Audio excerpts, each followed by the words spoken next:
Ashamarka Fune Akam Jirtu, Oduero Kanaf Cabernet Simbranginya, Odufana Casifana Turu, and Catholics and Niftuda, Manimare Ulda, Manto the Wangila Ethiopia, Ulda Kristana Christ Army International, Ugurejra, Counseling Kun Imatajil Tota Police in Ajabamanifi, Zaiti Gurguran Errati, Sabasanin, Futatamacanin Kamnefi, Police in Tajil Tota Ajabura, Akov Kusatu, Akekachi Seture, Undesafiga Gesan Waldicha Rajin Eyuchufa Imo, Kalesa Galgalafula Media. Wasa waldicha irratti ibsa sagalee qofa laatini abiyyi inni bashaasha fi raajin inni shola tapha akka qoosatti kan badanii miti ganaa marfii dhokaasnee kaalandarii yuucusiisnee simatamna jechuunis dubbatee jira የበሻሻው አብይና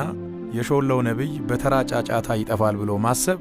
ተራ ቅዠት ነው Kana ordofunis councilichi ibsaar rabasin Waldaan Kiristaana Christ Army International dhaabbata kana jalatti galmee lakkoofsa duwwaa 311 irratti galmooftee jiraachuun yaadachiisuun yaa ta'u iyyuu malee waldaan kun seera fi naamusa counciliin kun ittiin buluuf ajajamaa akka hin jirre ibsee jira. Sababa kana irraa kan ka'es qaamonni dhimmi ilaallatu jechuunis gareen teewooloojii fi koomishiniin nageenya councilichaa ilaalee hanga murtoo isa dhumaa kennutti heeyyamni Waldaa Kiristaana Christ Army International hurguramee akka itti fufu ibsee jira. Oduu wayitawaa bifa kanaa qabadhee akkasii dhiyaadhuuf TikTokii koo follow, YouTube koo immoo subscribe gochuun na hordofaa jechuun hawwii koo yeroo hundumaati. Jalqabarraa kaastanii amma ammaatti waan na dhaggeeffattaniif kabaji keessan guddaadha. Horaa bulaa deebana.